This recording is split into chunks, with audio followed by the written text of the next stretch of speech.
My great pleasure to introduce today again sort of Till Weber for our fifth Studium Generale lectures, this time about Japan in the age of the Emperor Meiji.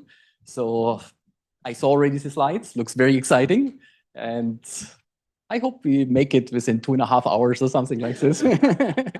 Don't worry, no, it will be very exciting. Okay, Till, all yours.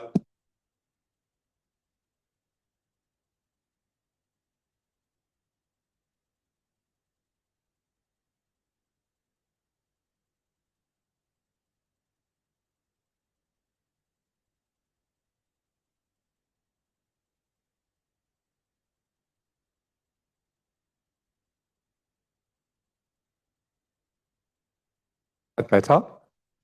Yeah, thank you. I promise you surprises and a fascinating world.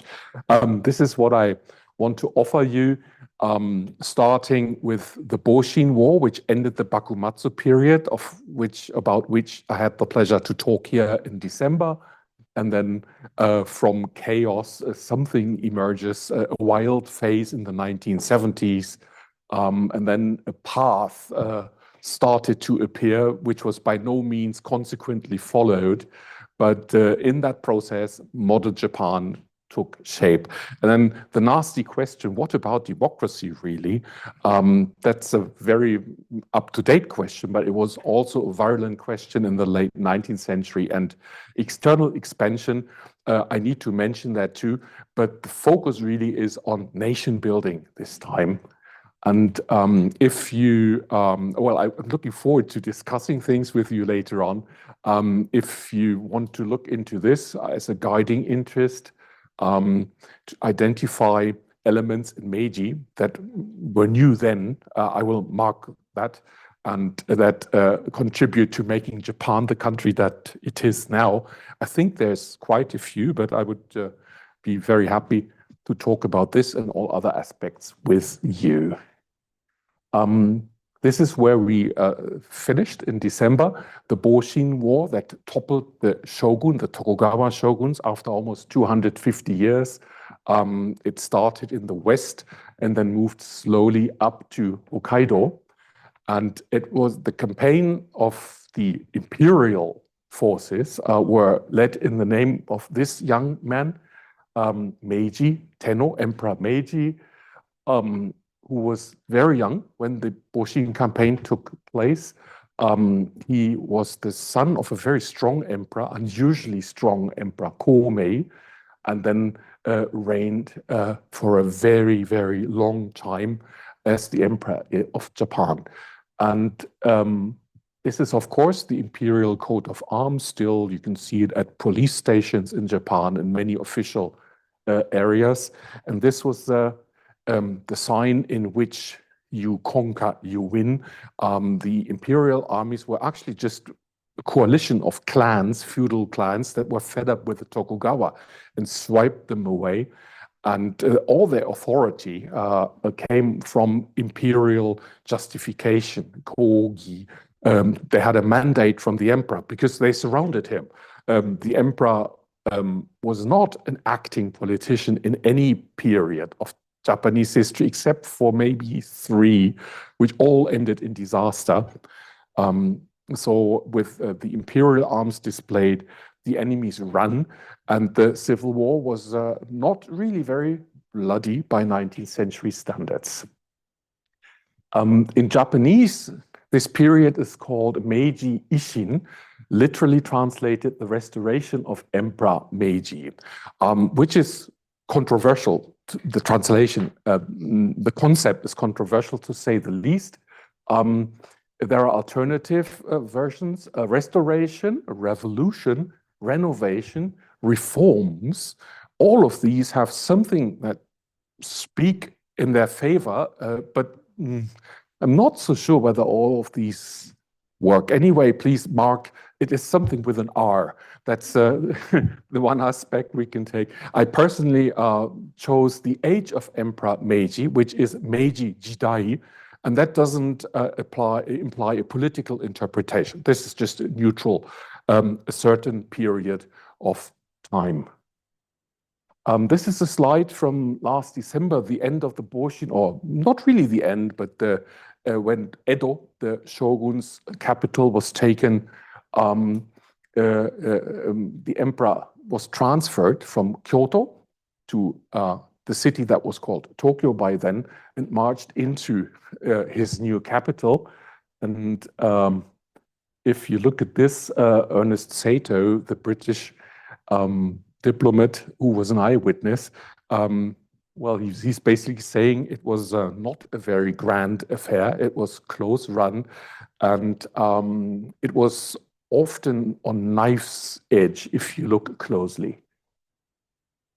But anyway, the new capital was taken and a new government installed. First thing, a new age, an era name was due, and Meiji is the era name, and that then also became the official name of the emperor, the way we know him, Meiji Tenno. The capital was renamed into Tokyo, which means Eastern Capital. The new government had its work carved out. They had a mountain of tasks piling up. First, they had to keep on winning the Boshin War and dealing with the rest of the Tokugawa. Then the Western powers, who had since 25, 30 years before, tried massively to get into Japan, to get economic advantages, trade, political influence into Japan. They were still there. Actually, they grew in their presence. And so many Asian countries surrounding Japan, not to speak about South America or Africa, had become Western colonies, that this was really something very much on the mind of the Japanese. They had to avoid being taken over by, say, the British or the Americans. A new government needed to be shaped from the top. The old feudal system with vassals and lords, which the Tokugawa had run, was absolutely obsolete. There was nothing to be scavenged from that. It had to be done again up. There weren't even prefectures. There were just feudal provinces at that time, 1868. Then there were pressing economic and social needs. And the big question, another big question, what to do with the samurai class? Of course, they were still there. Let's talk about citizens in 1868. Those 90% plus who were non-samurai.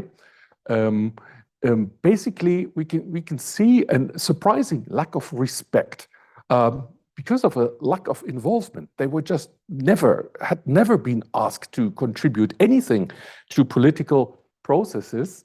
And now we know this period when the media, especially the newspaper in Tokyo, after 1 year, there were over 100 newspapers appearing in Tokyo. Now we know very precisely what was going on. So for historians, work becomes, in a way, easier. It also becomes more difficult because the number of sources, pages to be read multiplies. Still, traditional media were still in the mix, like the woodblock print, ukiyo-e, this famous one by Hiroshige. This is actually from this year, 1861, and if you look at this, it's of course a mud battle between children, naughty children, and this young man here, he stands on a pile of mud and has a war fan to direct his troops. This is the former shogun, Tokugawa Yoshinobu. And one of these, I must say, I haven't been able to make out which one. Maybe this one is supposed to be Emperor Meiji. So really lack of respect apparent. And people in those days could read these prints much better than we do. For instance, here we have, this is a whitewashed kurazukuri. This is a fireproof warehouse where wealthy families kept their most important possessions to avoid losing them in fires. So this stands for the city of Edo or Tokyo, because Edo had so many of these warehouses. Then we have a picture here. It also says Edo. This is the castle. This is the castle in the city that was now imperial. And eventually we have this symbol, which we also see in photographs from the periods. This is This was painted on a wall to indicate that that a loving couple of people who are in love with each other meet somewhere. I'm lost. What those guys here, the kids, actually do not seem to love each other. But this is the kind of political participation that the average citizen who bought these prints cheaply and then shared it with friends and family, and everybody was having a laugh. That was about it. To talk more precisely about the new imperial government, the major task could be summed up building a nation state in a country that didn't even have a word for state. It had the shogun, had the emperor, and feudal provinces, and the lords of the feudal provinces served the shogun, and the shogun served the emperor. And it had been like that for 250 years. The term koka is actually late. It doesn't have anything with this. There was no word and not really a concept. The new governing elite was authorized not through elections. It was authorized through battlefield wins in the name of the emperor, Kogi. That was their legitimacy. These leaders of the new government, the new Meiji oligarchy, some of them stayed in the business for 40 years. They were fairly young, in their 30s. They had often fought themselves. Some were more politicians from the start. They were junior samurai from Satsuma, Choshu, Tosa, Hizen, all in Western Japan, the victorious provinces. And the structural impediments the government faced were first the daimyo, the samurai princes, 250 of them, who were still lording in their provinces. The imperial court nobility, the kuge, wasn't happy either because they were left behind in Kyoto, so lost influence over the emperor, who was now in Tokyo. And then the biggest challenge, I guess, the samurai class. Unreliable, violence-affine, not working armed class with 2 swords in their belts, well trained to use them at anything that offended them, or also slowly reduced income. We come to the samurai later. And then, okay, I already said that Tokugawa resistance needed to be terminated. And then this was a big priority for decades, saving Japan from foreign occupation, from becoming a colony. And what was viewed as the pre-runner to that were the unequal treaties, so-called unequal treaties the shogunate had to sign in the 1850s and 60s with, in the end, I think it was more than 12 foreign countries. Unequal treaty means that the two parties signing it are not on the same level, because the foreigners came on top. They had access to the Japanese market, and tariffs were limited to 10% in most of these treaties. So no Trump-like action possible. 10% was a very low tariff in the 19th century. Tariffs used to be, actually in those days, were about the only income the government had in the beginning. The other thing was that foreigners were allowed to settle in Japan. The Japanese were not necessarily allowed to settle elsewhere. And then foreigners were protected by their own laws, not by Japanese laws. So if a foreigner killed a Japanese citizen, they would not be brought before a Japanese court, but before the court of the consul of their own country, who looked very favorable on his fellow countrymen. Think about Sofa and Okinawa, how it was. It's a pattern that was violently rejected by the Japanese leadership then, but not now. So there was a lot of debate. There was always a lot of debate in the Meiji government, really hot debate. The radicals said, we can only solve this if we create a modern state that is highly centralized, whereas moderates preferred federation of principalities, a very slow development. And it didn't take very long. The radicals won this argument. And it ended already in April 1869, when the emperor was still in Kyoto, with a proclamation of the Meiji Charter Oath of 5 principles that everybody had to swear. We see here the emperor half covered, and then the oath taken by leading princes in a solemn ceremony. And this is really, the Charter Oath is the foundation act of Meiji period. The first passage with my commentary, sorry if it's a difficult read, a deliberative assembly shall be widely established in all matters decided by public discussion. Gave some of the Japanese phrases. This is absolutely vague. What's a deliberative assembly? Kaigi is the Japanese word. Or even, we don't know in the Japanese text, is that one or is that plural? Maybe several such assemblies in each province. We don't know. Is that just a meeting to talk, or is that actually a formal parliament? And all matters shall be decided by public discussion. Koron.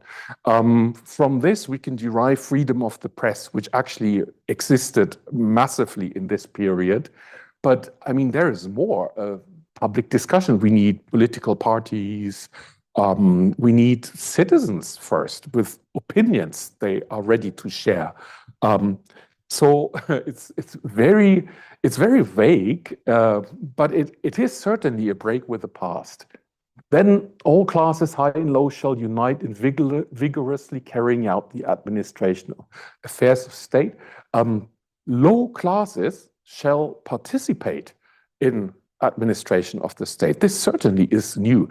This is a little bit of a social revolution. And again, they're talking about the common people, those 90+%. And of course, all those officials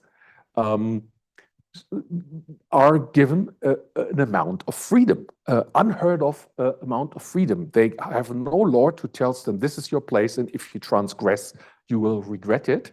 So now everybody was set free and continue the career, the path he, at less she wanted to pursue. And then evil customs of the past shall be broken off is a very famous wording, and everything based upon the just law of nature. This has usually been associated as the feudalism of the Tokugawa shogunate. But also you can interpret this, Sakoku, still the Tokugawa had closed down the land, right? Except to some Dutchmen in Nagasaki and Chinese traders. Is that does that mean opening the country fully up to the West? Another question mark. And number 5 is pleasantly clear. Knowledge shall be sought throughout the world so as to strengthen the foundations of imperial rule. That means that Japan was now open for technology, for knowledge transfer, that it would send out missions to acquire knowledge in the world, and it would invite foreign specialists to teach relevant circles in Japan. So this is about the only one of the 5 points of the Charter Oath that leaves little room for discussion. The translation I took from the homepage of Columbia University, they had a very clever question, or several questions. How would you have reacted to this document as a Japanese samurai at the time? They are named. Instead, the low and the common people are named. But what about the social elite, the 6 to 8% of the population? And even harsher, what if you were a warrior of the Tokugawa clan, those who now lost the civil war and stood to lose everything they had assembled? On the other side, what if you had been a peasant or an urban merchant? Probably the picture changes. There's probably something in it for those among them who could muster initiative. And this is the starting condition: no army, no legal code, no national taxation, no unified school system. The central government was made up of samurai from victorious clans, but they weren't really trained or prepared to govern. The daimyo, the princes, were still there. They were mistrusting then armed samurai and uninvolved farmers and townspeople. Industrial revolution had only started very slightly a few decades ago, so there was not that much. Japan still couldn't build their own warship or armored steamed ships, to be precise. and then the unequal treaties that gave foreign countries and their representatives the upper hand in Japan. We come to the decisive years of 1871 to 73, and these 5 gentlemen are the leaders of the so-called Iwakura mission. In the middle sits Iwakura Tomomi, who was a kuge, the only one among them who had a high court rank. So he never was invited or pressured to slip into Western clothes. And then other leaders, especially Ito Hirobumi and Okubo Toshimichi, became very instrumental later on.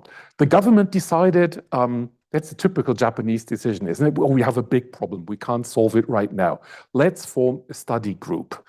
And that was what they did. They split. These gentlemen and about 65 other people formed the Iwakura mission and went out to the world to seek knowledge and to find answers. Whereas a caretaker government that included Saigo Takamori, Eto Shinpei, and others remained in Tokyo and promised to govern the country as well as they could. The Iwakura mission was very large, and just 2 rank and file members I would like to introduce. Dan Takuma, who was arguably the secret captain of Japanese industry in the late 19th century, extremely influential person. He studied at MIT. If you look at his young age picture, you would not think what kind of cold power this man later amassed. And then Tsuda Umeko, on the 5,000 yen bill. She did her schooling in the USA, came back to Japan, but she hit the glass ceiling. She was not allowed to enter a university in Japan. Instead, she founded her own English language school, and that developed into Tsuda University, the first private university of women. And if you check out the other over 60 members, you'll find tremendous achievements with almost everybody who took part. First, they went to the USA, and there the mission suffered a major diplomatic defeat. They wanted to revise the equal treaty with the US, and they did it all wrong. It was absolutely clear that the mission still, the Japanese government, the new government, still had to learn a lot about diplomacy. There was absolutely no revision inside, and the leaders understood, oh, this will take a lot of time, because Western powers were only ready to recognize a new nation as equal if it was on the same standards of civilization. This is thin ice, I know. Civilization in quotation. Of course, Japan had a civilization, a very ancient one. But that was not the imperialist and also racist way of thinking in the 19th century. Japan would have to prove herself in the international arena of imperialists and colonialists much more before it could hope for this revision. Then the mission went to Great Britain, and they were absolutely stunned. They had no idea that a fully developed industrial revolution created that much wealth, but also poverty, pollution, technologies, raw power. Okubo, who was actually not given to being hot-tempered or exaggerations, he wrote about a brewery he saw in Birmingham that was 30 miles long. So big was the impression. The main point I think Iwakura and his members understood in the UK was that entrepreneurship, capital, skills, everything that makes a successfully industrialized nation were still missing in Japan. And finally, they went to France and Germany, also a few other European countries.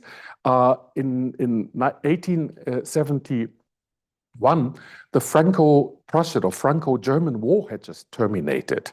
And in France, Emperor Napoleon III had been toppled. There was a new republic and turmoil.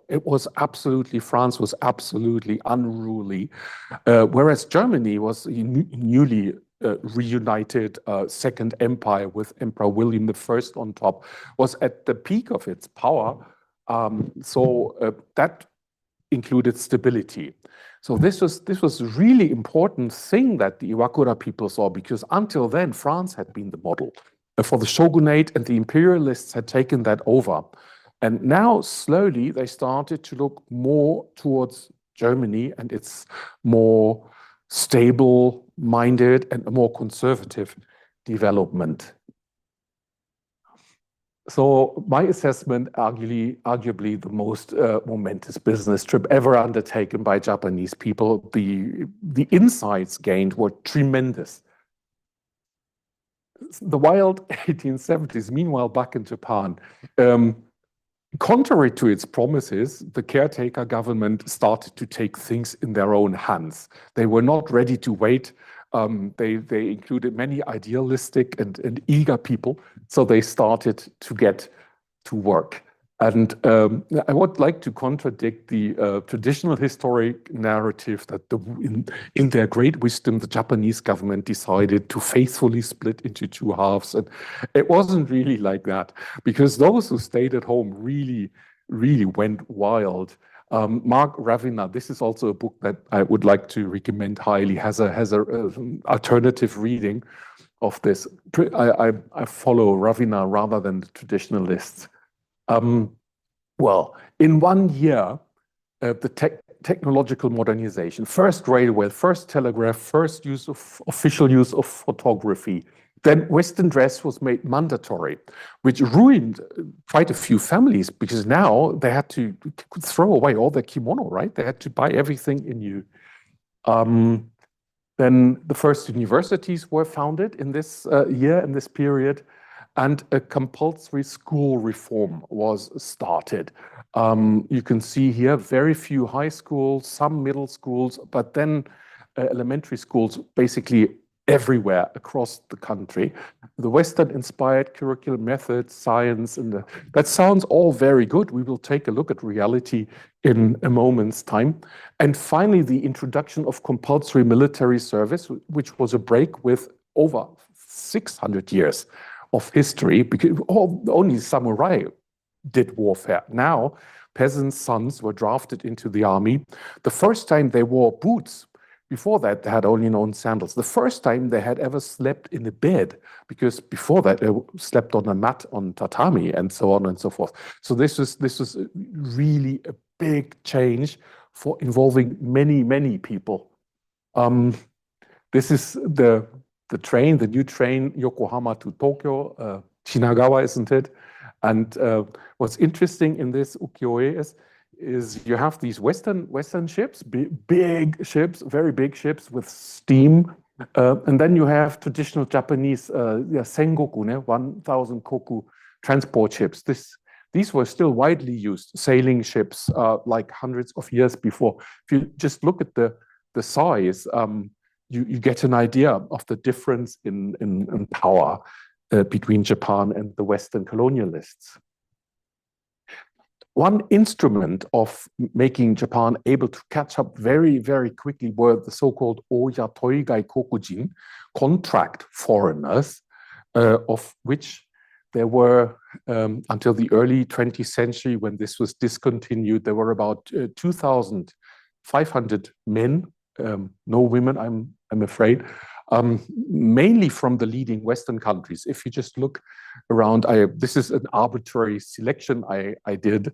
Some very eminent people like Edward S. Morse, the American who wrote the book, The Japanese House, with his own line drawings, which you can read still today and get a great insight into how architecture and society and living lifestyles work together.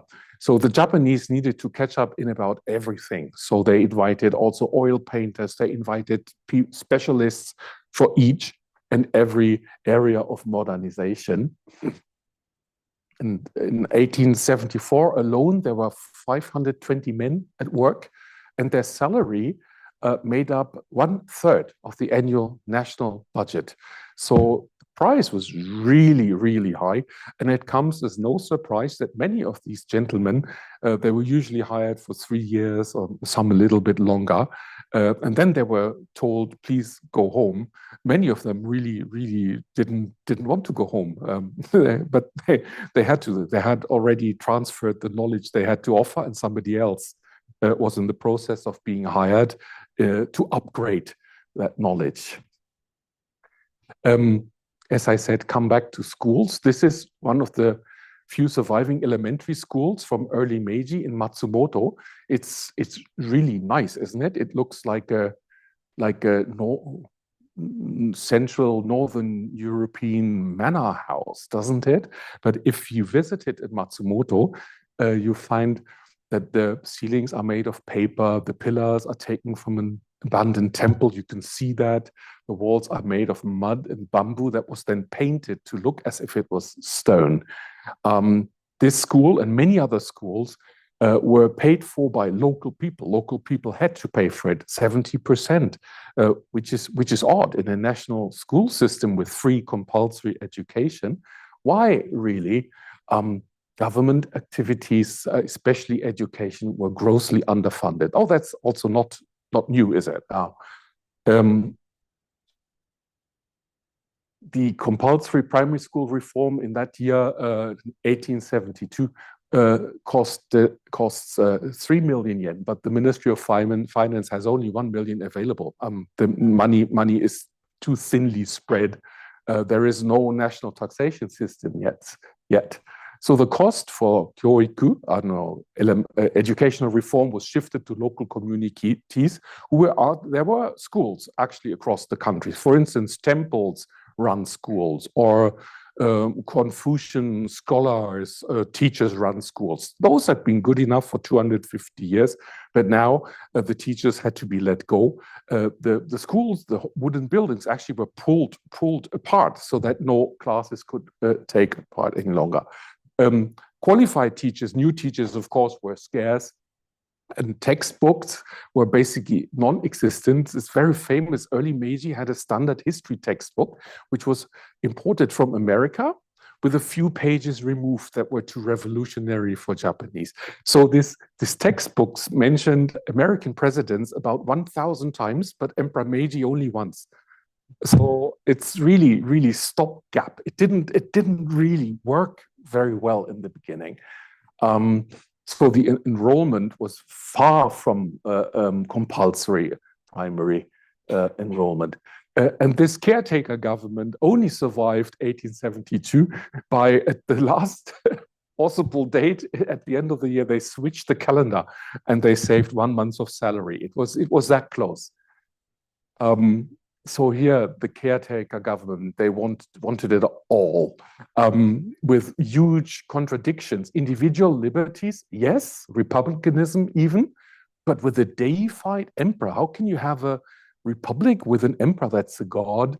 Then some martial values, samurai virtues, that needed to be held up, they said. And then they didn't really say how, but the swift rise to great power status was what they aimed at, and everything at once. The caretaker government had actually no real knowledge about the world outside of Japan. They didn't have the insights the Iwakura mission people were collecting at the same time. There was a lot of letters being exchanged, but probably they simply didn't believe that there was a brewery 30 miles long in Birmingham. And especially Saigo Takamori, who was one of the heroes of the Boshin War, and Eto Shinpei, they were old-fashioned samurais. They had these romantic illusions. And believe it or not, in 1873, just before the Iwakura mission returned home, they were ready to attack Taiwan and Korea with universal conscription only months old. There was no army. There were a few thousand armed people, and that was it. And if the Iwakura mission had stayed abroad for another half year, maybe Japanese history would have been much different. Instead, they returned in the summer of 1873.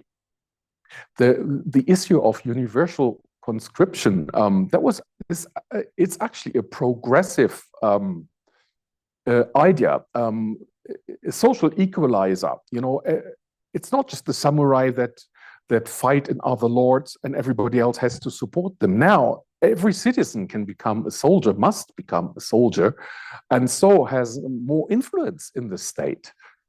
It also would bring peasant sons into more modern institutions, teach them reading and writing, and so on and so forth.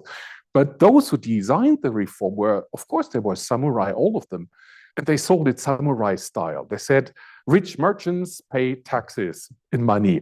You farmers have no money. You pay a blood tax. And imagine the reaction of the farmers. They were flabbergasted. They took that literally.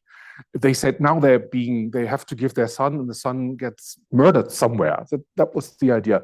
So you had huge riots in Western Japan alone. I picked a picture of 4 young gentlemen from the period. You can see that the bowler hat was all the rage in Japanese fashion at the time.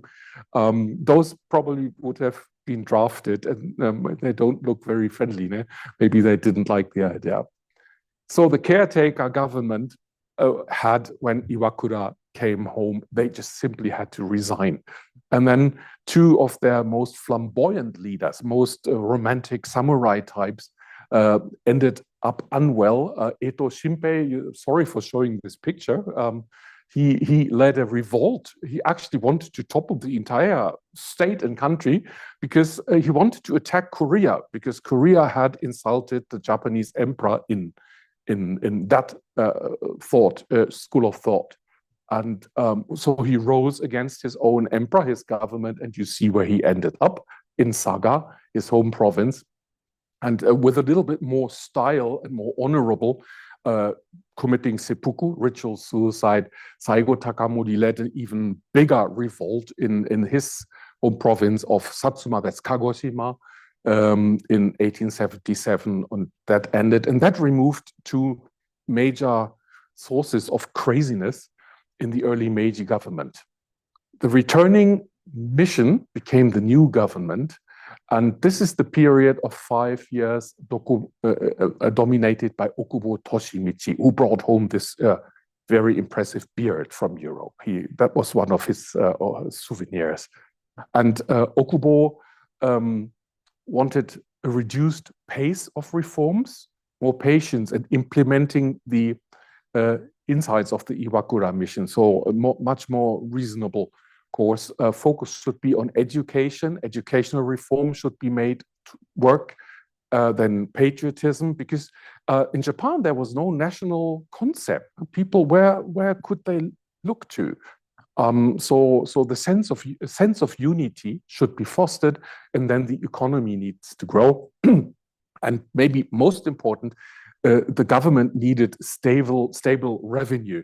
And that's Okubo's great achievement, a great tax reform.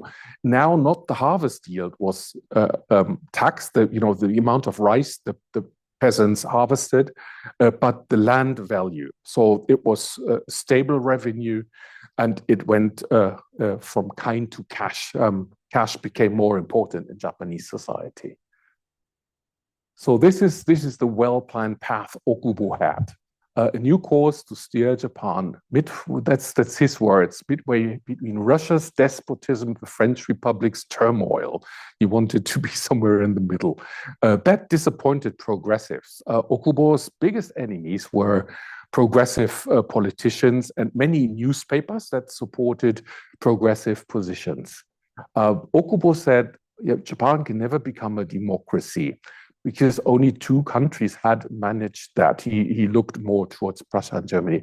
It's food for thought. He said Japan can never become a democracy. He said so? Has history made clear that Okubo was wrong on this count? His model was what's called kaihatsu dokusai in Japanese. I think it's a concept that originates from German political thinking, Entwicklungsdiktatur, development despotism. It was the word emerged after around 1960 or so, when many former colonies in Africa or in Asia were returned. The colonial powers gave them up, and they were returned to people there. And if you look at that period of history, let's just stick to Africa. There are so many dictators rising to power, right? Very rarely a working democracy emerged. Usually it was a military person or a politico that took the helm.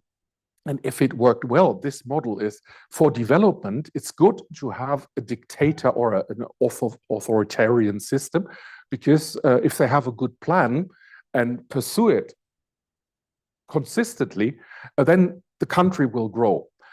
If you let free everybody do what he or she thinks right, it will never get anywhere. And this is the model that Okubo had in mind for Japan. He wanted to develop Japan with under a very strong leadership, and perhaps later relax a little bit.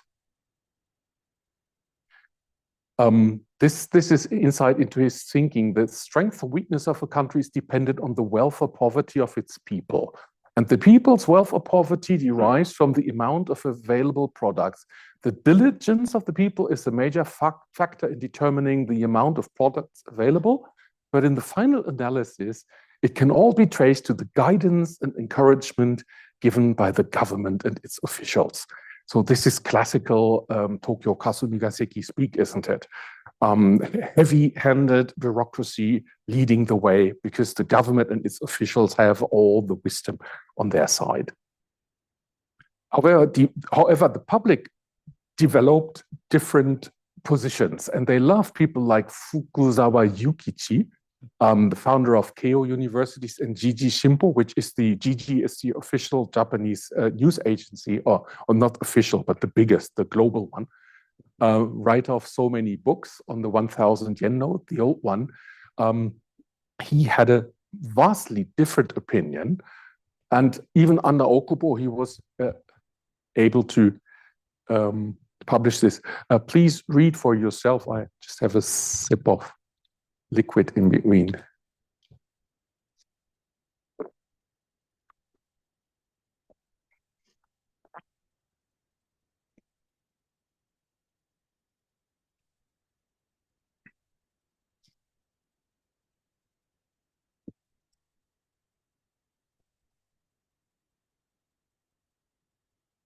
He speaks of the civilization of a country.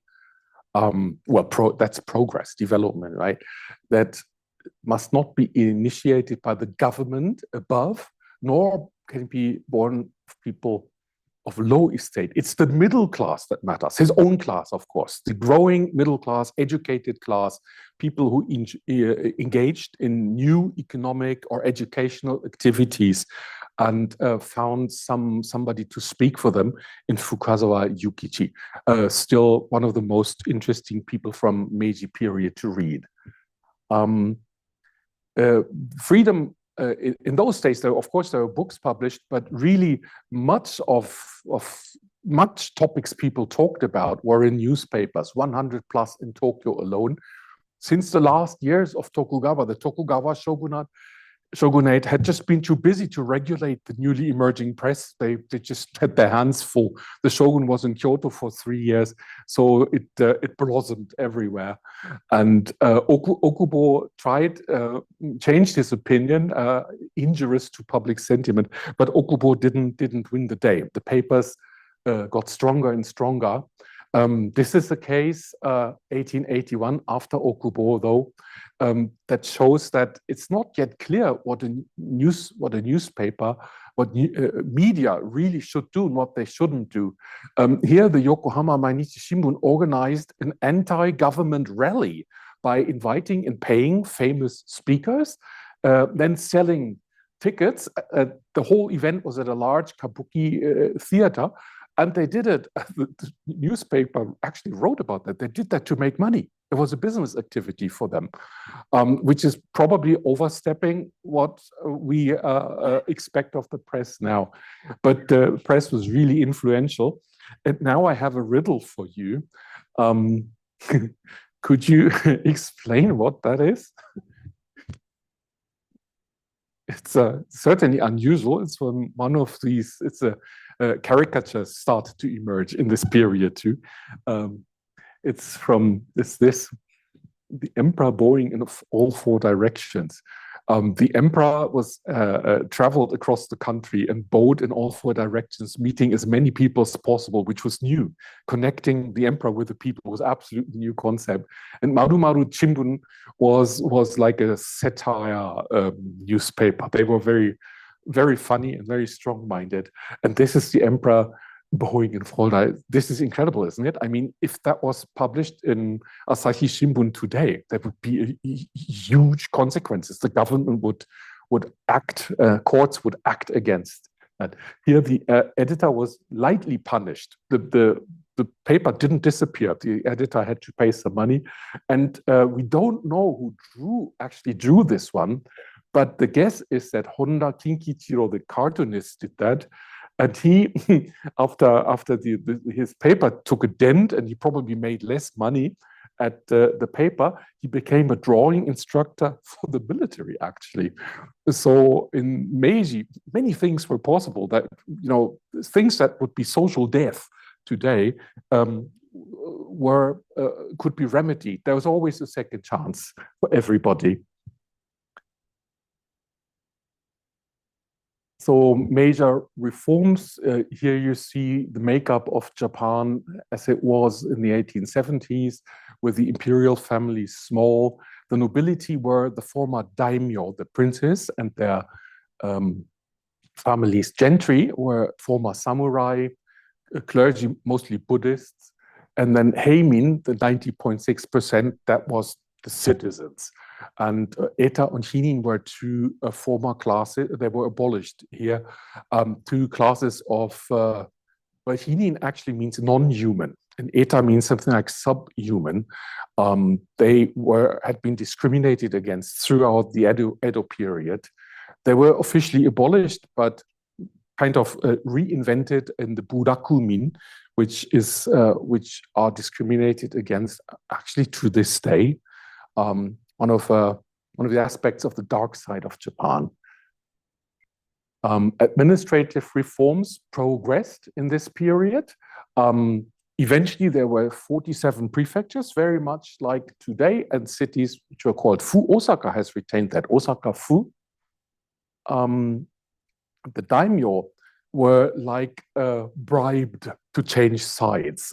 They were offered, oh, you give up your old hereditary province, you will not be a feudal lord, but you don't have to care about that. You will be given a title of nobility. We make you a duke, a baron, or a count in Western terminology that was introduced, and you will be handsomely paid, and now you work for the government. Initially, those former daimyo were sent as governors back to their home provinces where they came from. And now they were not the feudal lord, but they were the state government appointed governor, making equally much money. With the difference, if it didn't work out financially, they were off the hook. It was not their problem any longer. So the daimyo were using a lot of money. The daimyo were getting rid of as a problem. The samurai fared generally worse. They were reformed into gentry, esquires, and then gotten off the government's payroll during the 1870s. They lost their right to carry two swords in public. They were made to shave their top knots. They were eventually dissolved as a class, and the 1877 Saigo Takamori revolt really was the last hooray of the samurai. After that, they were not a major problem any longer. The citizens consisted of three groups, like before: the farmers, nominally on top, then artisans, and then merchants in the city. They received the right to have a family name. Intermarriage between classes was allowed. For farmers, if you ever wondered why there are so many Tanakas or Nakamuras in all of Japan, for farmers this was a challenge. In their villages, they did not need a family name. They never thought about having one. That was for samurai. And now the government turned up and said, "You give me your family name. You have one day to decide." And Nakamura, our house stands in the middle of the village, so Nakamura, or Tanaka, the field, right? So many names of Japanese people, chosen family names, contain the features of 19th century villages. It's actually a fairly small number of characters, usually two of them grouped together. And so they can be traced back to this period. Then in new currency, 1 yen is 100 sen. To give you an idea what life was back then in mid-Meiji, this is in sen. So 1 sen is 0.0 yen. What in terms of food, what strikes me is that beer is something like 16 times more expensive than sake. Is that true? Also, you know, the cost structure is different from our times. If you look at rent was really very, very cheap in those days. That it had been so in the Edo period. And then, of course, you need comparisons, what people made. Laborer, 21 sen a day. See, he could buy 1 kilogram of rice. He could pay his rent. He could get drunk on sake and maybe have soba noodles on top. So that was about it. And then you see that the professors at Todai are critically ill-paid, were ill-paid. They still are at national universities by and large. This starts here. A school teacher makes less than a police officer. And then the real big salaries start with a government official. If you worked for the government, you could really make a lot of money.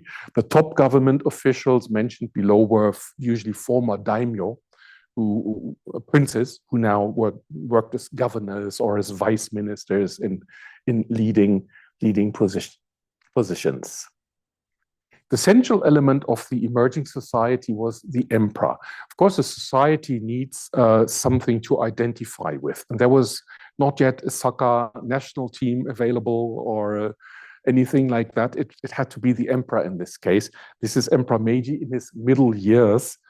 He embarked on, of course, the government decided that he went on a long tour of Japan with interruptions, and he actually went to every province, to every major city. That's where he bowed in all 4 directions. That's the purpose of the cartoon, which is absolutely new. Until then, no Japanese, except a small selection of court nobles, had ever seen the face of the emperor. The emperor just never left the imperial palace, and certainly never the imperial city of Kyoto. This all changed, and you see he has a Western-style uniform now instead of kimono. He rode on a white horse, accompanied by hundreds of attendants across the land.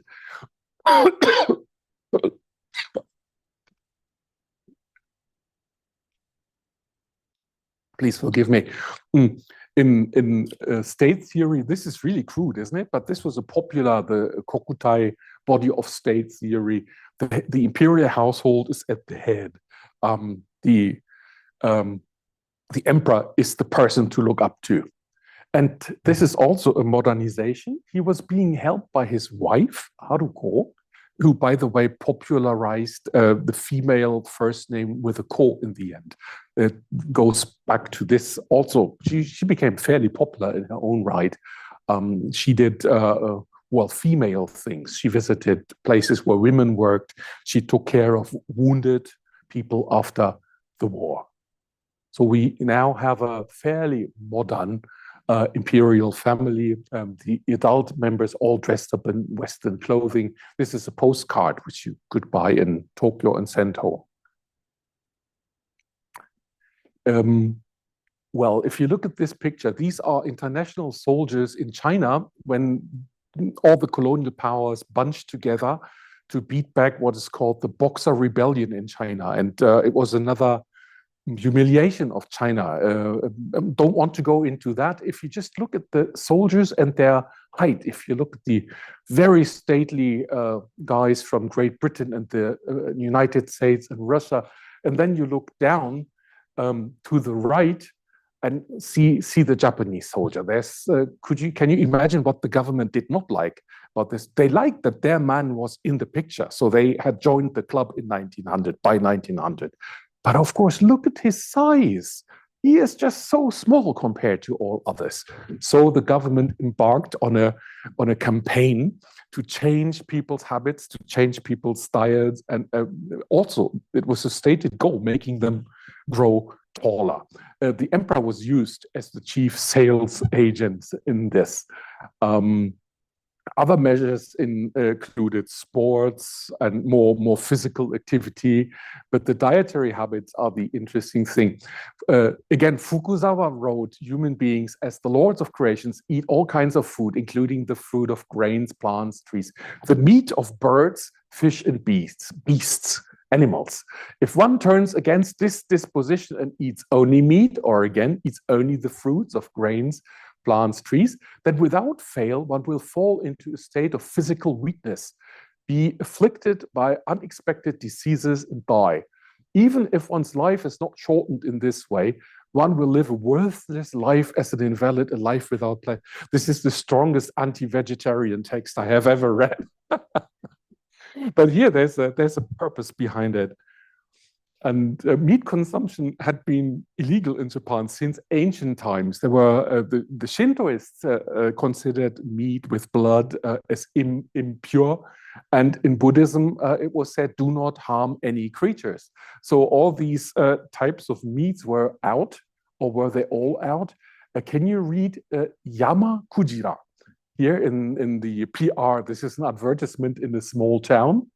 Yamakujira on sale means mountain whale, whale from the mountains.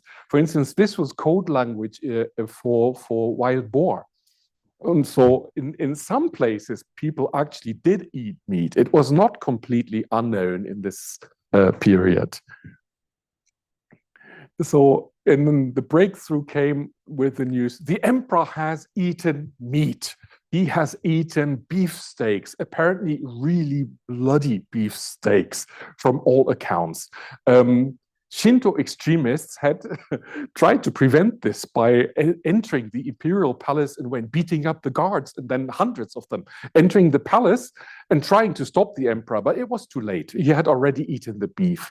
And this started the Meiji era meat craze, the great meat craze.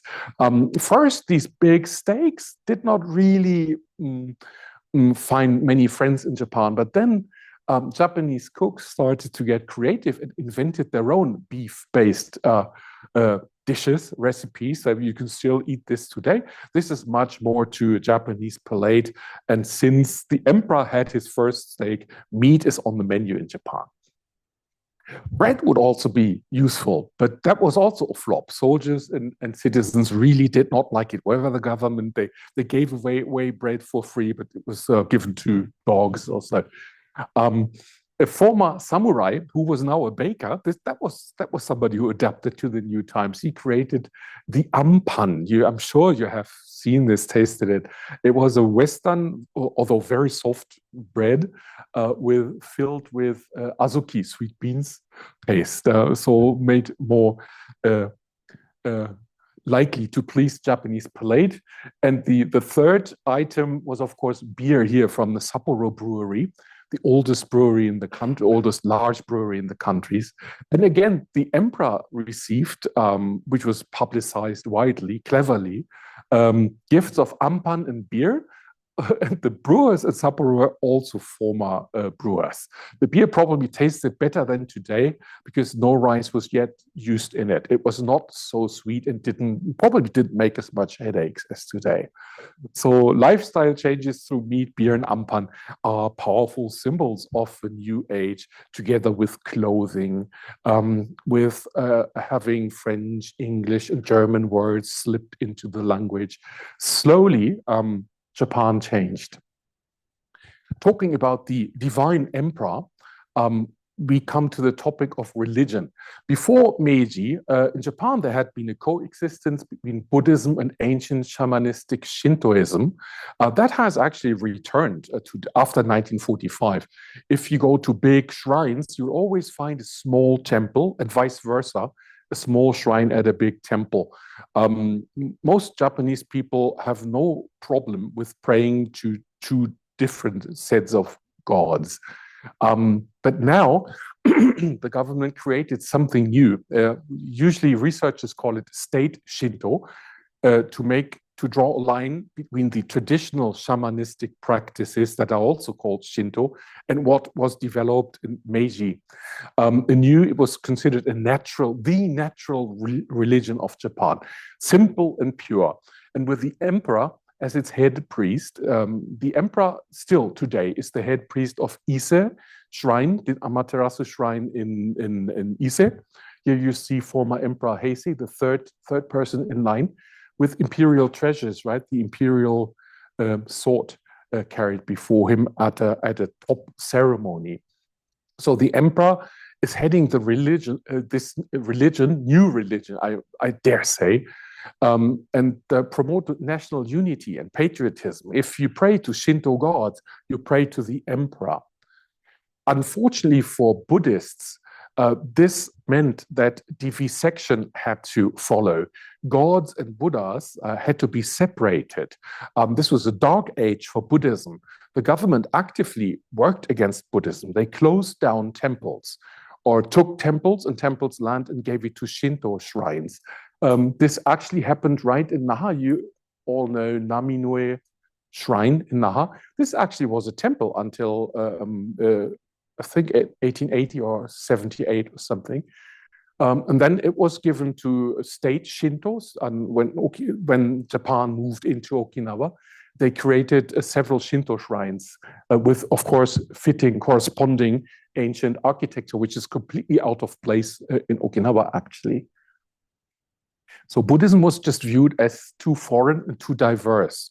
With growing duration of the Meiji period, leaders and also population newspapers started to differentiate more. Foreign technologies were good. Foreign way of thinking is probably dangerous.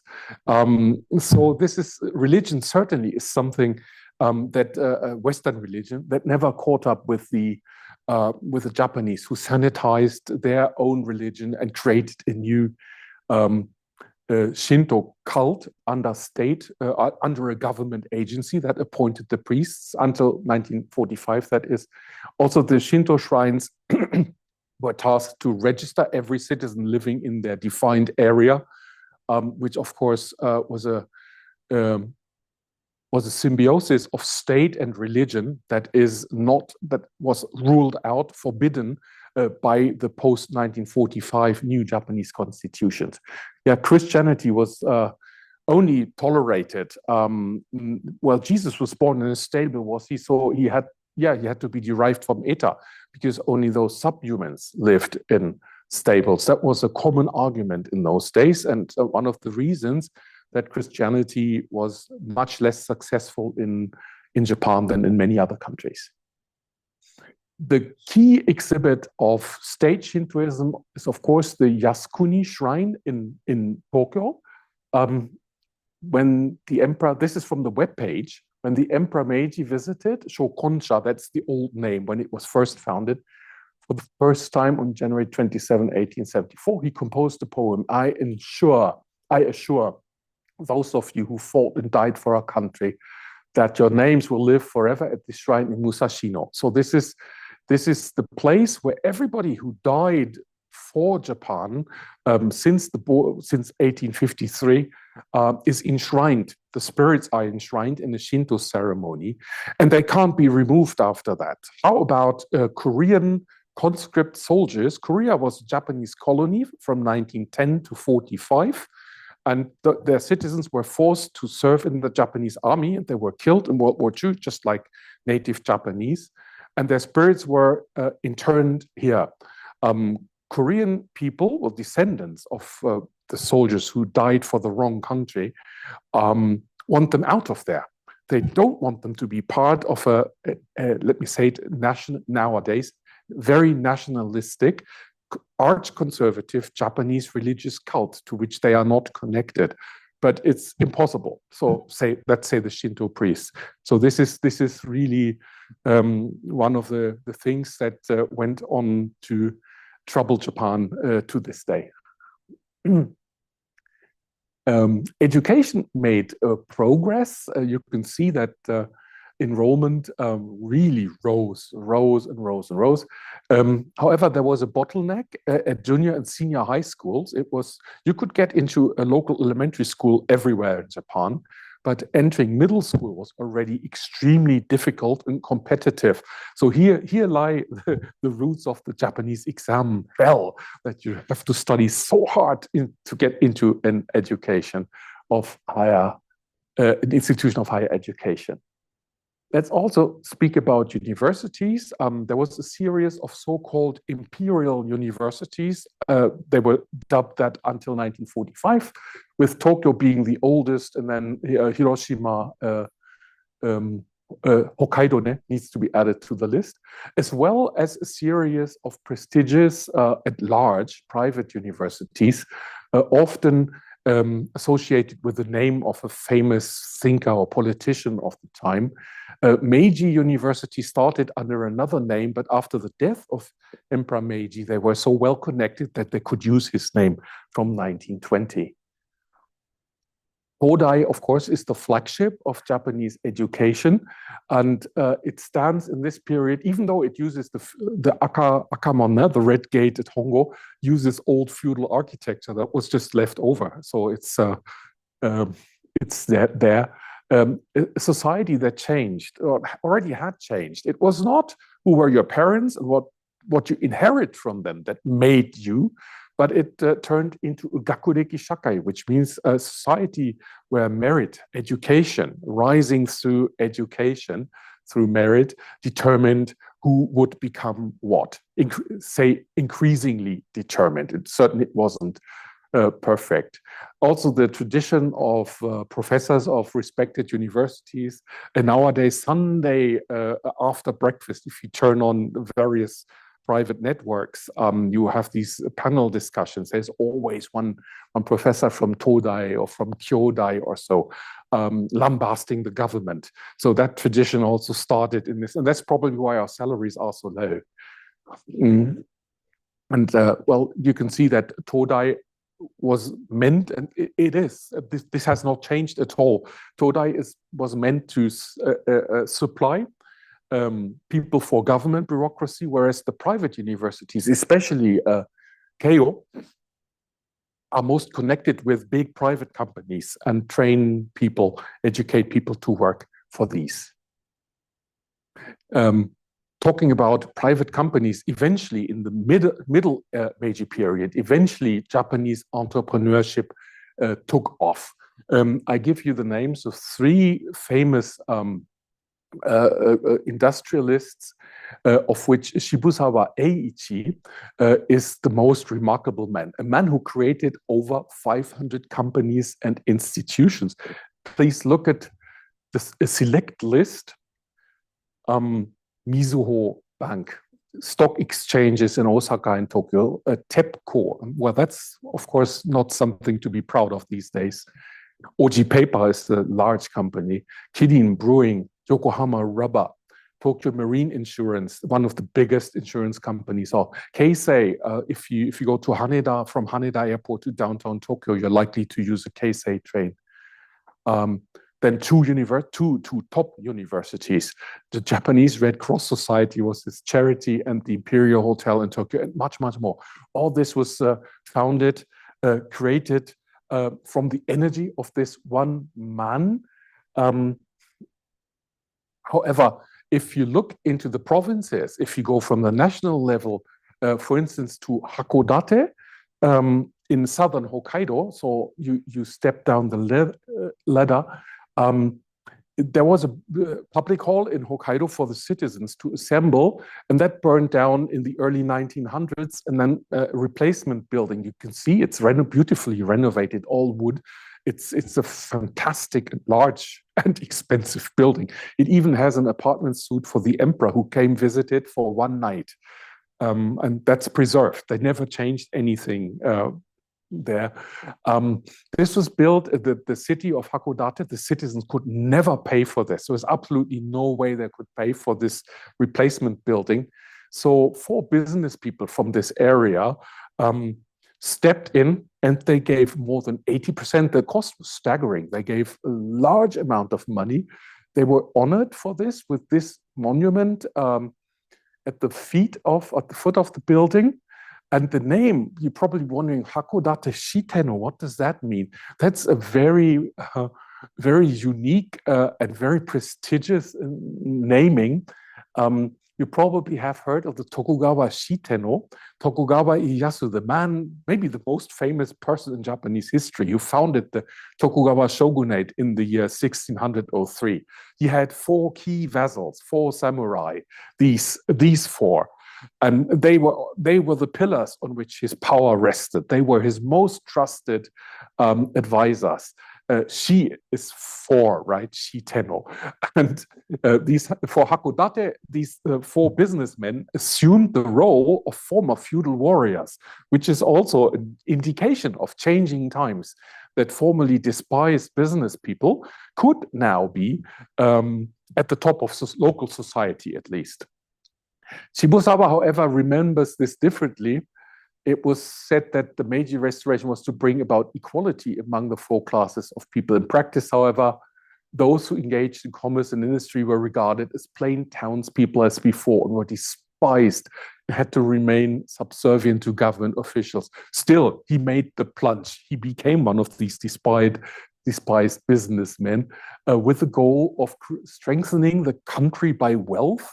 And if you compare that to contemporary capitalists, say Carnegie and Rockefeller, let's not make it smaller, there really is a difference. I mean, the striving for private good, for getting rich yourself and then paying as little taxes as possible, and the Japanese philosophy of Shibusawa and others, the difference is striking, isn't it?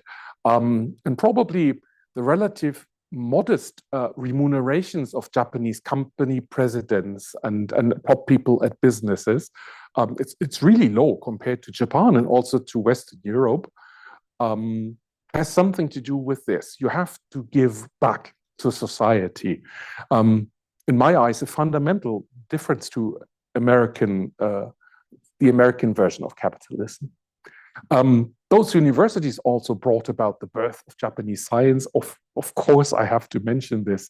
Yatabe Yokichi was one of the first Todai professors. He had studied in America. We have Ogino Ginko. She actually wanted to teach at a university too. She got her medical doctorate, but then she was denied. The glass ceiling was too strong. So she had a very large clinic and specialized in gynecology. And arguably the most famous scientist of the area is Kita Sato Shiba Saburo. You can see for a scientist, for any academic, extremely rare honor of being named a baron, lifted to the nobility, was given to him. He was one of the people who discovered the agent of bubonic plague, which was really a global game changer. Let's come back to this nagging question. What about democracy? Okubo was 5 years in power, and he slowly built his developmental dictatorship until he was assassinated in 1878 for suppressing people's rights by 6 former samurai, disgruntled samurai, who then turned themselves in to be duly executed by the state. Meiji period did not yet have any mechanisms, and actually Japan right into the 20th century, if there is political conflict, a clash of ideologies, it was very hard to resolve this peacefully. And there were so many armed and trained people. So about half of the Meiji oligarchy lost their lives through assassination or execution. I have no time for this here. Whenever rice was scarce in the countryside, there were riots. The Meiji government was very shaky. They faced an average of over 50 riots, local unruly situations across Japan. Japan was still a dangerous place. But let's return to what was promised in the Charter Oath at the very beginning of the Meiji era. The thing about parliament. 1881 brought about a change of government opinion. Hokkaido, there was a scandal with the colonial administration of Hokkaido, huge government scandal. And in order to save their skins, government leaders gave in to public opinion and said, yes, we will prepare a constitution and then have elections at the parliament in or by 1890. Well, still 9 years to go. The Meiji oligarchy was divided as usual. How? What type of parliament? What powers should parliament have? What's the role of the emperor, who was actually a god, as mentioned before? Okuma wanted something more progressive. Okuma lost. So the consequence of this, that now Ito Hirobumi was in the driver's seat. He had to deliver. It was his personal responsibility to arrive at a constitution. In fact, it didn't take him 9 years. He made it in 8 years. And on the other hand, those who lost, Okuma, Itagaki, Taisuke, and others founded the first political parties. Before there were even elections in the parliament, there were progressive, liberal political parties in Japan. This is Itagaki Taisuke, who spent, he's also considered as one of the greats of Meiji period, and he was given his own 100 yen note many years ago. This is 1950s, I think. Never really being in government except for the catastrophic caretaker government in the early 1970s. But he was so instrumental in developing a system of political parties and ideologies that he was actually honored with this note. And Ito was really serious. He went about very systematically about coming to a constitution. And he did it again. He went to Europe again. This time, his aim was to study various constitutional models. There was 3 countries in his focus. He had private lectures by leading legal scholars in Berlin and in Vienna. And then this was the result in a French caricature, Ito worshipping German Chancellor Otto von Bismarck. So he really decided for the German model of constitution, and the strong man was Bismarck in those days, of course. And of course, the French didn't like it because Germany and French were arch enemies at that time. So he came back to Japan. He had an idea. He did not take the advice of the German emperor. This is, of course, the racism prejudice played a big role in all of the international dealings of Japan in this period, who suggested first be even more stronger in absolutist. And Ito found out, no, this is not the way.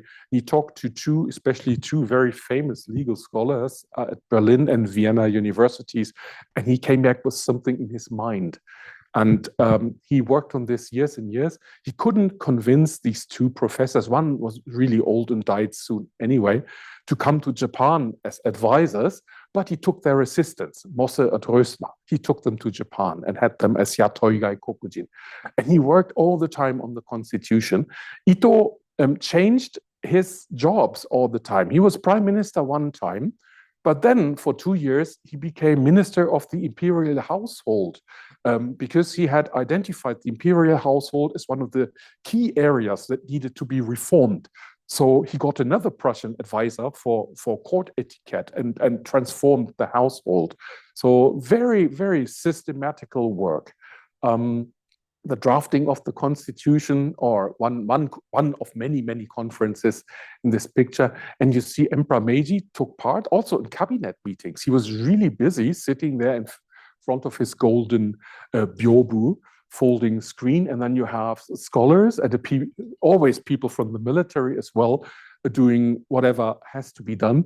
And Emperor Meiji never ever said a word.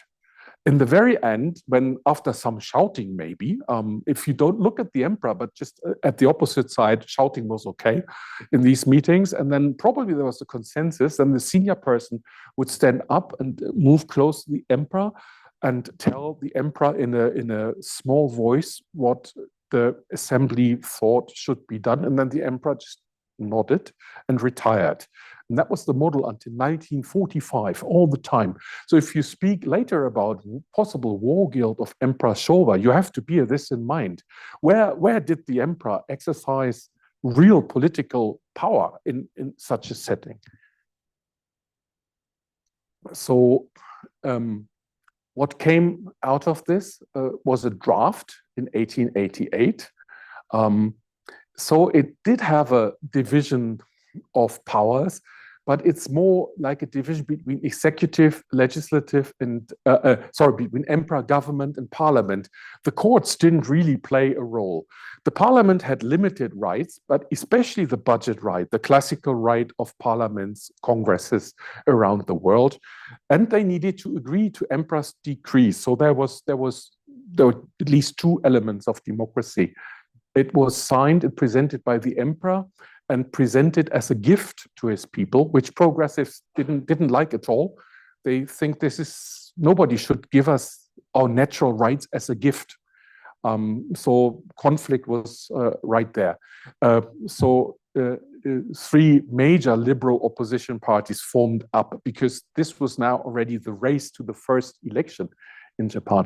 If you look at the selected articles from the constitution, much of it is about the emperor and the emperor and the emperor.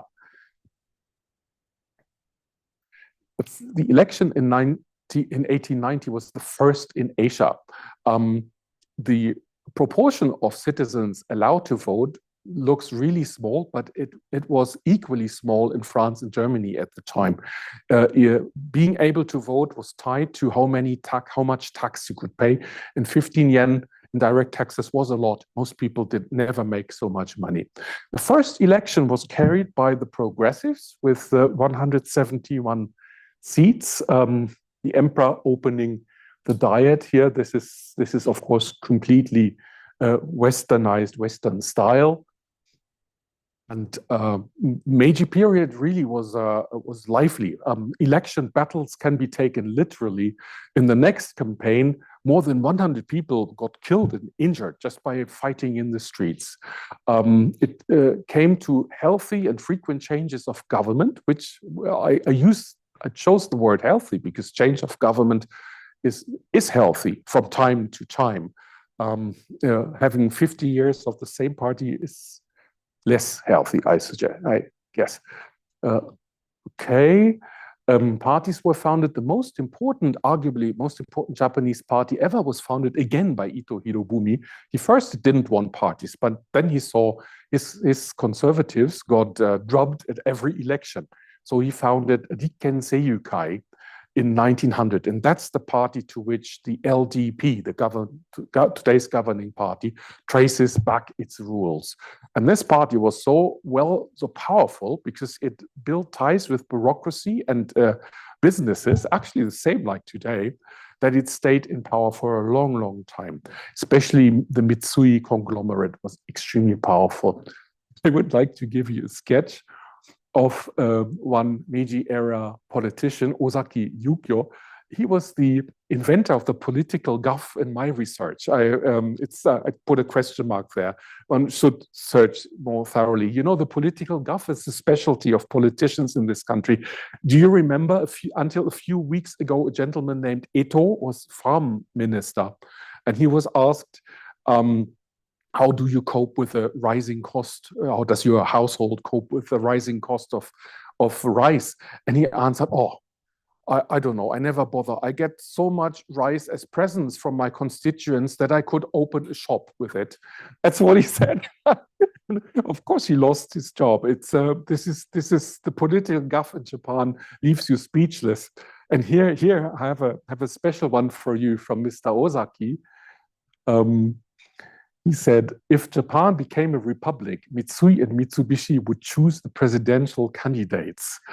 And he was sacked for this, not because he criticized the conglomerates, that was okay, but the suggestion, even this is conjunctive, isn't it? If Japan became a republic, was considered, was considered lèse majesté. That's an insult to his imperial majesty to even mention the remote possibility that Japan became a republic, and that means without an emperor.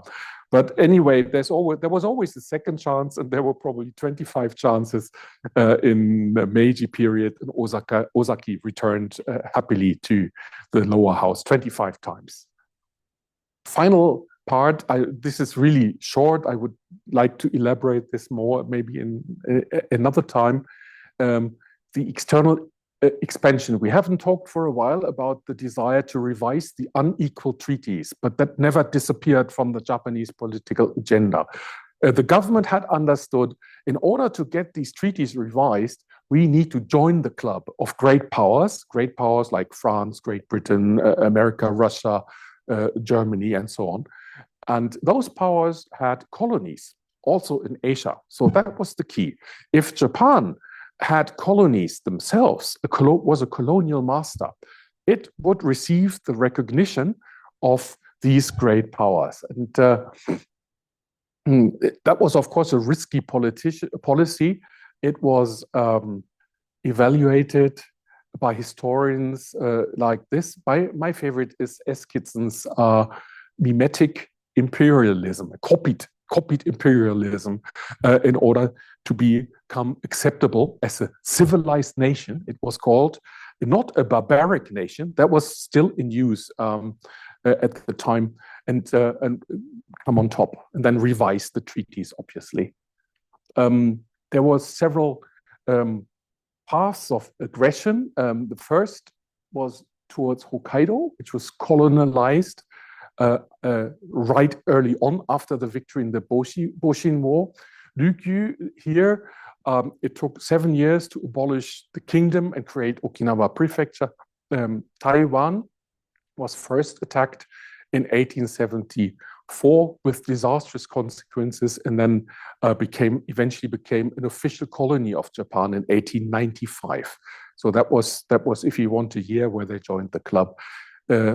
Taiwan and Ryukyu brought about conflict with China, with a war with China.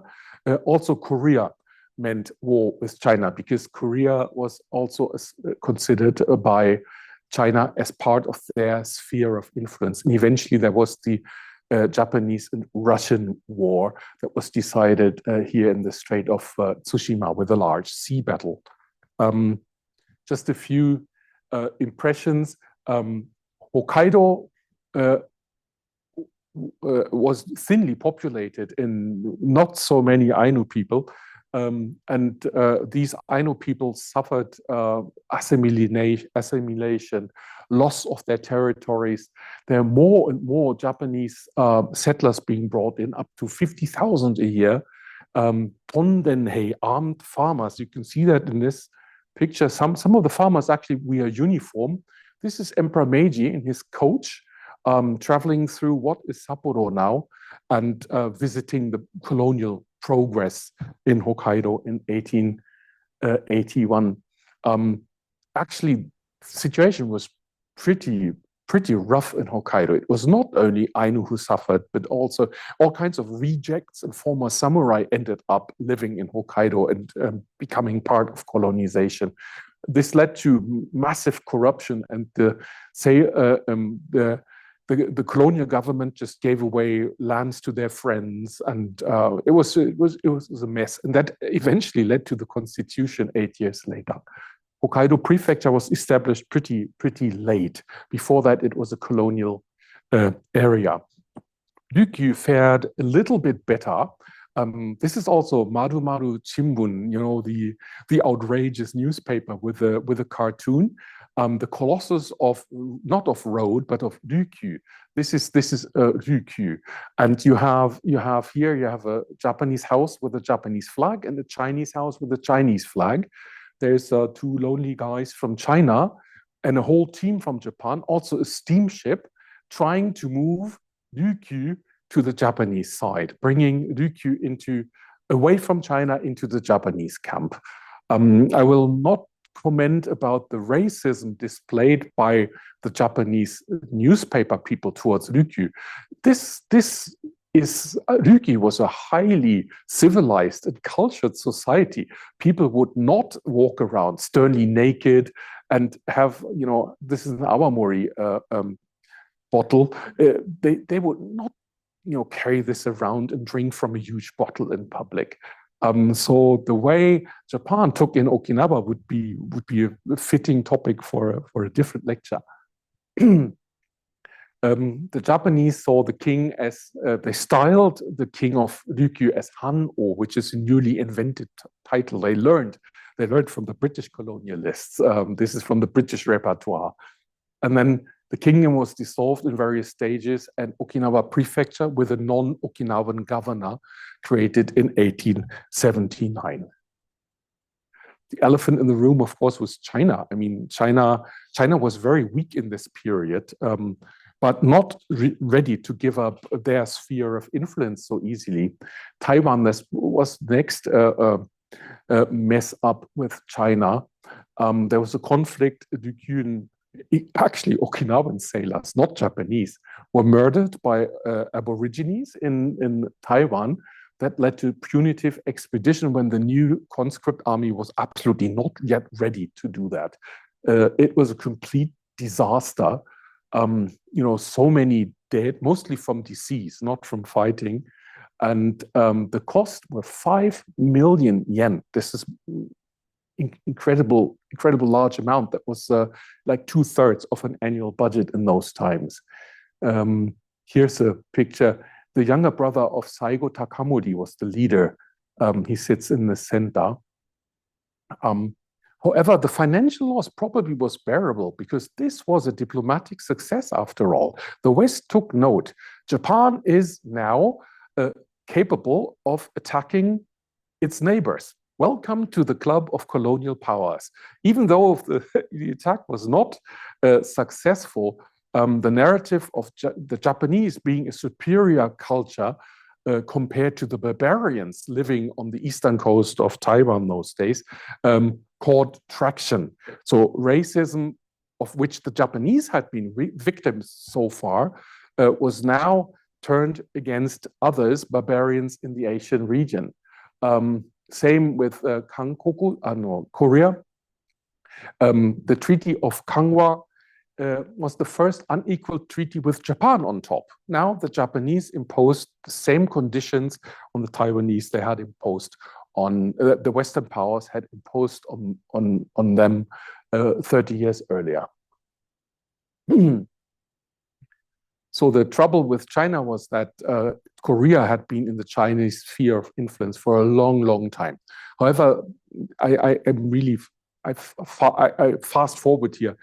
Japanese domination. Japan didn't give up. They sent people there, politicians, military. They even took over the national bank by a private Japanese bank, served as the Korean National Bank, and eventually Korea was colonized in this 5-year process. And the famous Ito Hirobumi became the general resident in Korea under the name of Asia to the Asians. Asia to the Japanese would have been the correct slogan. And Ito actually paid a very high price for this. Here you have a picture shortly taken before. This is Ito. He was not tall, wasn't he? Ito in his old age at the Russian border railway station at Harbin. He was shot by a Korean nationalist, a Korean patriot, who's still revered in Korea to this day. So Meiji age went with high risk to leading politicians. China, of course, that was the big item on the menu. You can see that in the caricature that Japan now has joined the club of the British, the Germans, the Russians, and the French, right? Carving up China like a piece of pizza. And every colonial power took a coastal stretch, a town, a peninsula, out of China.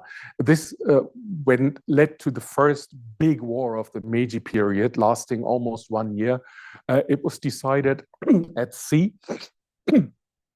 Japanese troops passed from the Yalu River from Korea and crossed into Manchuria, northern China.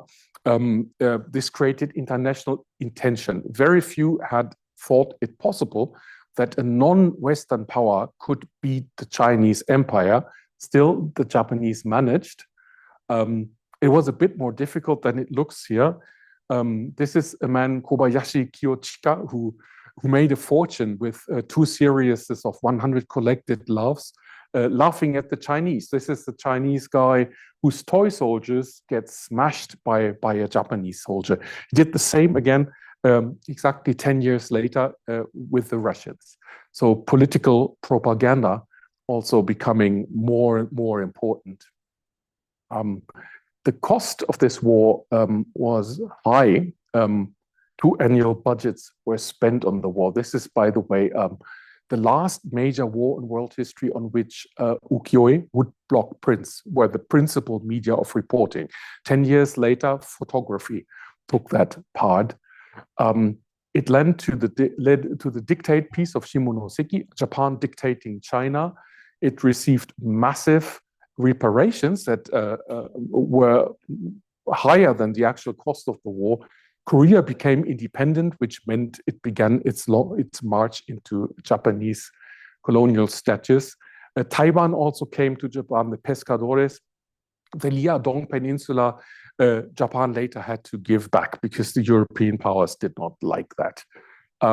China was open to Japanese trade.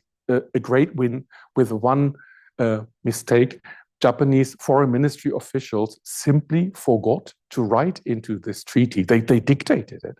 Ryukyu is also no longer a part of China. It belongs entirely to Japan. They forgot it. It's not in the treaty. And that is the basis of think tanks close to the Chinese government these days, occasionally mentioning that actually Ryukyu is also a part of China, which has the alarm bells in Tokyo ringing all the time. So one of the great misses and mix-ups of the Meiji period. And another consequence was then in 1802, the British were the first Western nation that granted revision of the unequal treaty. They concluded an alliance among equals with Japan. So the big aim of changing the unequal treaties, becoming a player on the world stage on the same level as the top nations was realized. We don't have so much time. This is Fukuzawa Yukichi again. Japan had for hundreds of years benefited from Chinese wisdom, from Chinese literature, from Chinese culture by and large. Buddhism came from China, for instance. This is now over. Yukichi Fukuzawa wrote, "Goodbye, Asia." He's complaining about China and Korea and says Japan now has to look towards the West. This is a sea change in culture. Chinese traditions and learning were now fell into neglect across Japan, and only were rediscovered in recent decades. The war with Russia. Here you have General Nogi and his officers celebrating their very, very costly victory at Port Arthur. Look at the staggering numbers of casualties, and still they celebrate. If you change the faces in this picture into Russian, German, British generals' faces, it would be exactly the same. Japan now also militarily had caught up with the West. This attack on Port Arthur, and they took the harbor, they conquered it, the Japanese, and kept it for a long time, was achieved with the Nikudan tactics. Sakurai Tadayoshi, who was a young soldier there, later became a writer, wrote about this. Nikudan means meat bullet. The soldiers were fired at the Russian defenses like meat bullets, and smashed. And but after mountains of dead Japanese soldiers piled up, the next wave got into the city. We come to the end. Meiji Tenno died age 59 in 1912 and was followed by his son Yoshihito, who was known as Taisho Tenno. But when he died, there were serious displays of mourning. If you compare that to the very beginning, when he was depicted as a weak boy throwing mud, it's a big change. He was now really the father of the nation, the respected leader, and people were in serious mourning, which led to the question, how should Japan's first modern monarch be remembered? Memorial culture, very important. And if you go to Tokyo, I suggest please have a look. It's gigantic. A memorial building was erected next to the new Olympic Stadium and Meiji Shrine, Yoyogi, where in the shrine there were the funeral rites. His grave is in Fushimi, next to Kyoto, actually, his remains. At this, it's large. And it's the size of 80 large, really large, 3.5 by 2.5 meters paintings, 40 in Japanese style, 40 in Western styles. That shows scenes from his life. Actually, throughout the lecture, I drew from these pictures. Just two small cuttings from two of them. In the beginning, the weak boy hidden from everybody's eyes in the Imperial Palace in Kyoto, and in the end, a grown man in military uniform, an emperor in his state coach on par, equal to the king of Great Britain, or the emperor of Germany, or the president of the United States. So a long journey for Emperor Meiji and a long journey for the Japanese. We are at the end.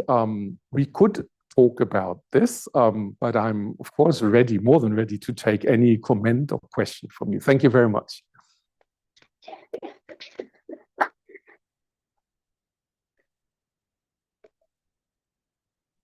Yeah, thank you very much again. Great. Are there any questions from the audience?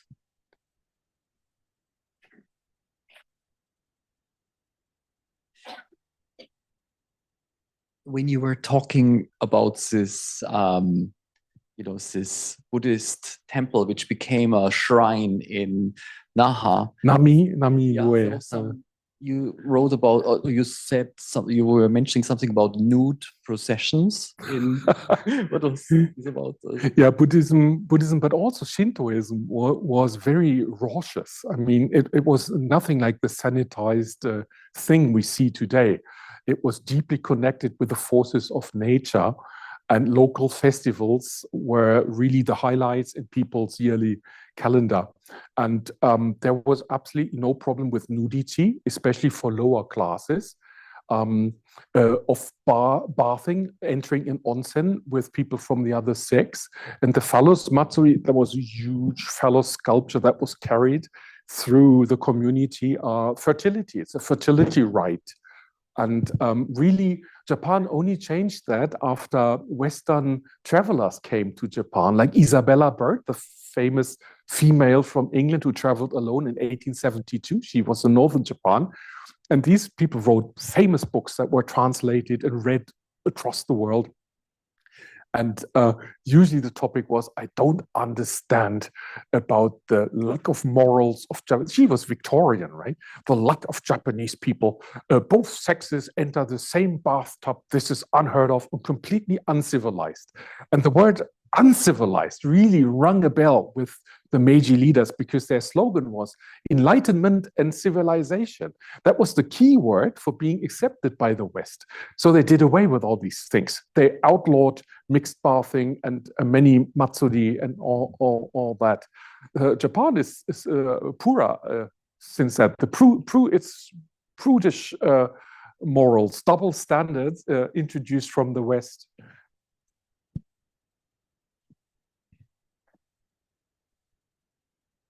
Does it work here? Oh, I think it's okay. Yeah, thank you. Yeah, thank you very much for a great lecture. So I knew a few aspects, but it was great to see the the whole picture and the whole timeline, basically. But something which maybe I didn't understand really is so they were pretty brutal with rebellions, right? So they were basically crushed immediately. But I was surprised that when you mentioned that the media started basically to become like you have more and more newspapers, etc. So especially criticizing, the government, etc. That's the first thing what I would basically ban or do against. So why did they accept basically the spread of media? Thanks. Maybe because you would be a modern dictator, you would understand the power of media reports. You would try to manipulate them in your favor. Meiji leaders didn't have any experience with this. This was really completely in a vacuum. This press landscape had developed very quickly, and they really had very little idea of how to deal with it. Also, if you read from this period, shortly before Meiji or after Meiji period began, leaders talked so openly to journalists, to foreigners, to people they surely they knew that this would spread around. There's an absolute unprofessionalism in handling media there. And there were tendencies like Okubo. Okubo was a very clever man. He started to dislike the press very much, but it was already too strong. It had the power to mobilize people. The press could start a public demonstration. Isn't that amazing? It's only later in the 1930s that the military-led governments then finally found a way of silencing criticism in the press, and it has never recovered, has it? I mean, it's nothing like that. It's not as lively as that. No.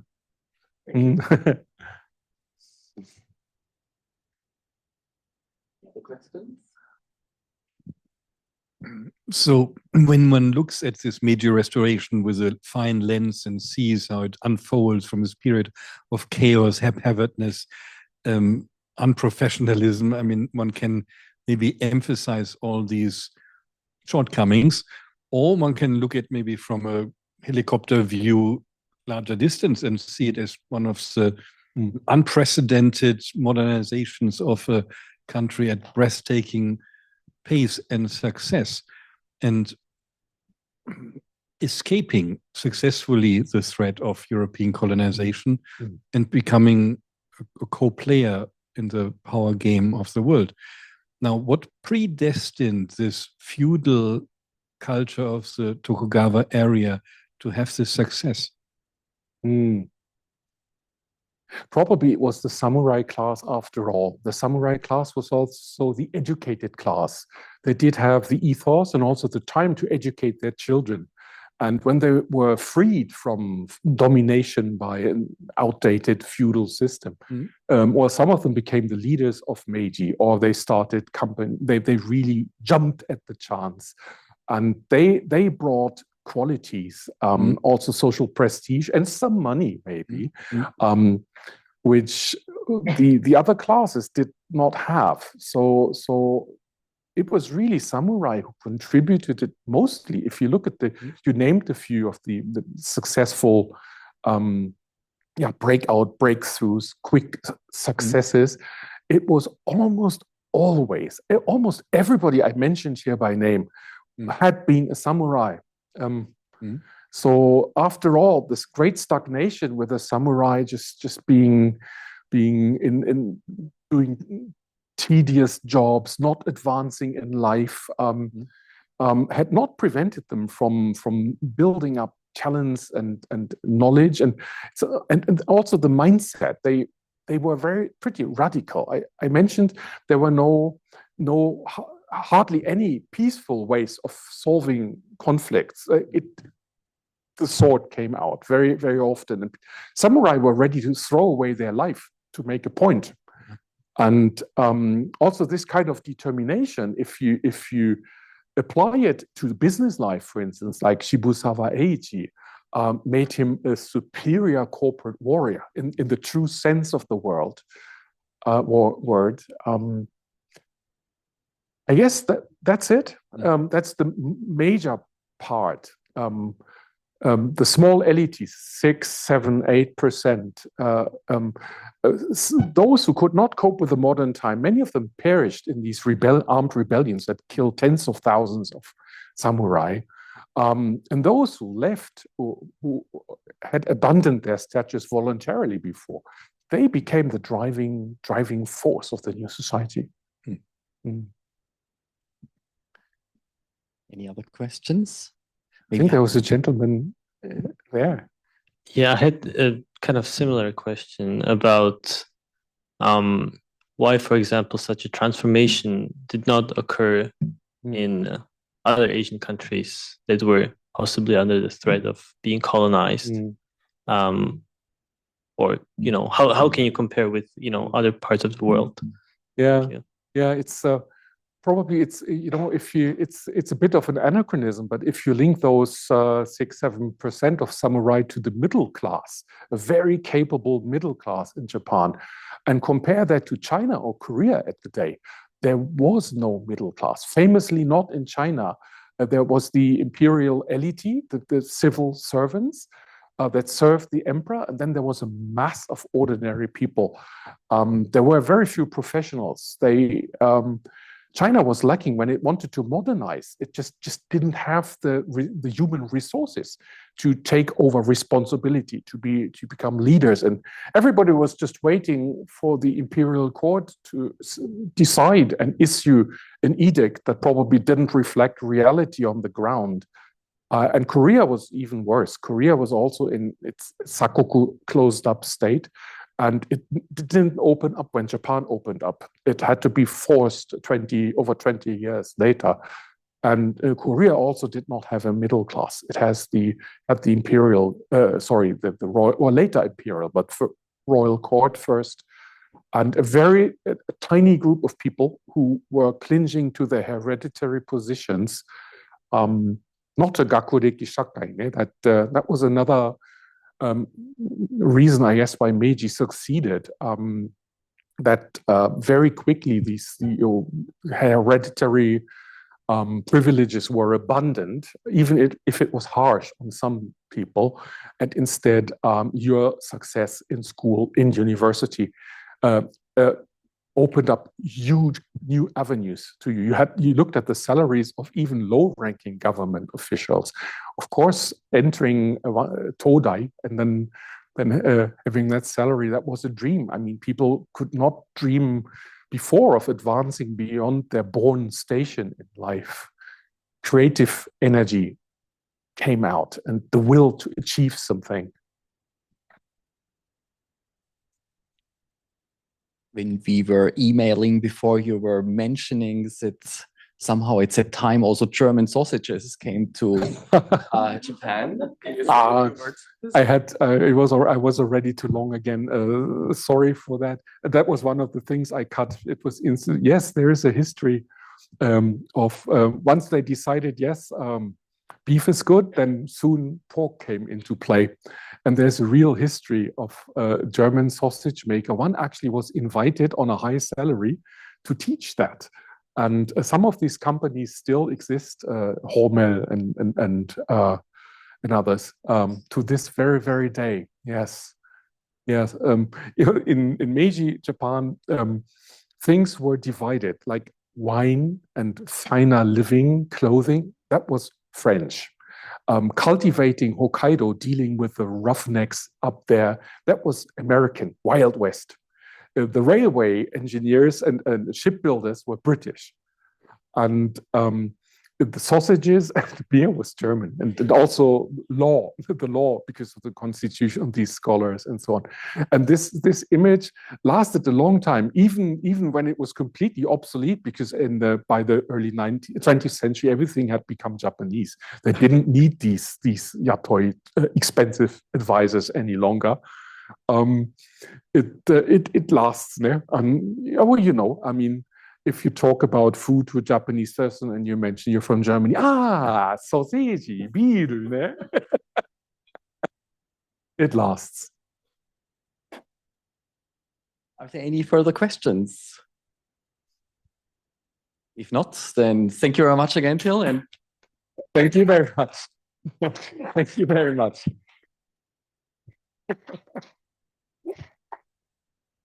Thanks, Bernd. We hope to welcome you again at some point. The story